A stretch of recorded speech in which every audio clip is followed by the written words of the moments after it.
அஸ்ஸலாமு அலைக்கும். என்ன வேலை போல விலங்க தானே பிள்ளை அது இறச்சி எடுத்துருவா மட்டன் எடுத்துருவா. என்ன கஞ்சி வேலை? அத சந்தோட எடுத்துருவா விலங்கு ஒரு கஞ்சி வேலை போல. கஞ்சி நம்மளது விலங்கு தானே. நோம்பு காலத்தில் நாம இங்க தட்டப்படணும் கஞ்சி காய்ச்சி ஆள் தானே. கஞ்சி காய்ச்சி மக்களுக்கெல்லாம் கஞ்சி கொடுக்குறா. காய்ச்சி வந்தா லீஸ் வெட்டி வச்சுக்கிது, வெங்காயம் வெட்டி வச்சுக்கிது, தக்காளிக்காய், கறி கொச்சிக்காய், பச்சை கொச்சிக்காய், இஞ்சி, வெள்ளைப்பூடு, கரட்டு, உருளைக்கிழங்கு, இன்னும் பெருவாய் சாம உள்ள கிடக்குது. எல்லாத்தையும் போட்டு வெட்டணும். இப்போ இறச்செல்லாம் வெட்டிக்கிட்டு எல்லாத்தையும் ரெடி பண்ணி கொடுத்தா தான் நம்ம கஞ்சி கொடுக்குறோம் மக்களுக்கு. சரியா? அதான் வேற எந்த நைஜாது வெட்டி தள்ள வேண்டியதான் எல்லாத்தையும். ஆளுக்கு ஒரு வேலையை செஞ்சா டக்கு புக்கு முடிஞ்சிடும். வேற என்ன செய்யுது? எங்க போய் வரீங்க? அப்போ எத்தனை ஏழை மக்கள் இல்லாத மக்கள் இருக்கிறாங்க. நோம்பு துறக்கிறதுக்கு இயலாம, சாப்பாடு இல்லாம எவ்வளவு பிரிப்பாரு. ஆனா சல்லி உள்ளவனுக்கு அது சொன்னா கஞ்செல்லாம் ஒரு இதான்னு கேட்பாடு உள்ள ஆளுக்கும். ஆனா அந்த கஞ்சை இல்லாத ஆட்களோட போய் புழங்குனா தான் தெரியும். இவனு தான் புழங்க மாட்டாங்க. இவனு அவங்களுக்கு வசதியான ஆட்களோட தான் புழங்குவாங்க. அது இல்லாத ஆட்களோட புழங்க மாட்டாங்களே. புழங்குனா தான் அவன் வெள்ளை சரணா உடுத்திப்பான். சரியா? நல்ல சேட் தான் போட்டிப்பான், நல்ல ஒய் தான் கட்டிப்பான். சரியா? ஆனால் அவனுக்கு ஒரு கஷ்டம் அவனுக்கு தான் தெரியும்.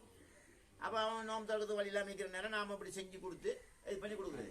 இதெல்லாம் நம்ம காசையாக கொடுக்குறோம். எல்லாம் வந்து மக்கள் தருவது போட்டு எல்லாம் செஞ்சு கொடுக்குறோம். அதில் இருந்தால் நீங்களாம் முன்னுக்க வந்தீங்களாக்கா, ஏதோ உங்களோட பறக்கத்துக்குள்ள தந்தீங்களாக்கா நாங்கள் போட்டு அள்ளி கொடுத்துருவோம். விளங்குறா? ஏதாச்சும் உங்களோட பறக்கத்து சொல்லி தந்தால் நாங்கள் அள்ளி போட்டு கொடுப்போம். என்ன இதில் என்ன வந்துட்டு அப்படி என்ன காணியை அள்ளி தர போறீங்க? இல்லையே. சுத்தமான பால், தேங்காய் பால்.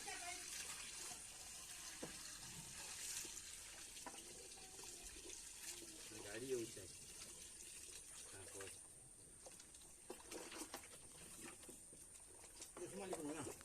அப்படி அப்படி போகக்கூடாது, கட்டியா ஊற்றும். சரி.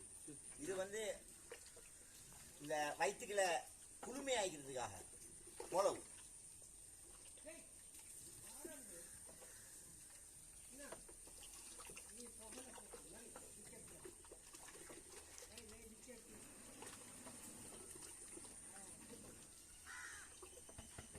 கொதிச்சதுக்கு பிறகு தாளிப்பு. இதெல்லாம் முடிஞ்ச பிறகு அடுத்தது செகண்ட் டைம் தாளிப்பு இன்னும் போடுவோம். பார்த்துட்டீங்க தாளிப்பு மனம் தாங்க இலையில எல்லாம் வரப்போறா. இப்போ வளவலட்டு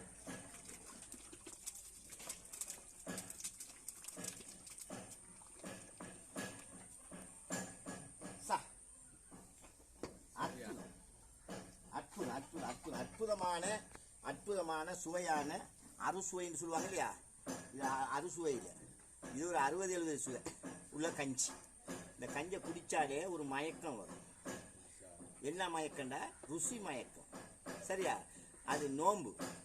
நானும் நோம்பாய்க்கிறத தான் அவ்வளோ ருசியாக. அதுக்கடையில் ஒரு பையன் நம்பிட்டு வந்துட்டேன். சாமனை பார்த்தீங்களா? எல்லாம் முன்னாடி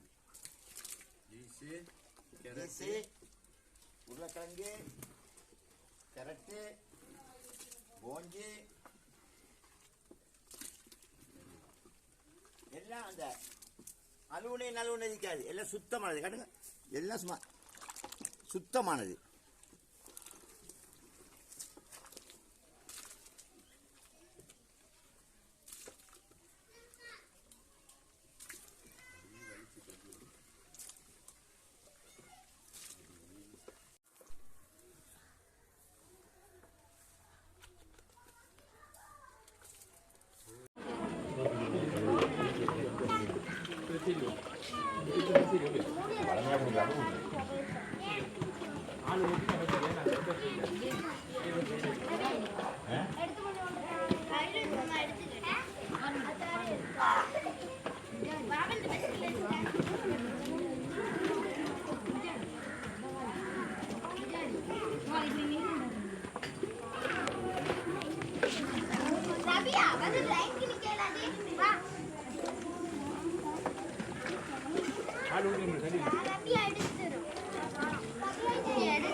பாக்கட்டு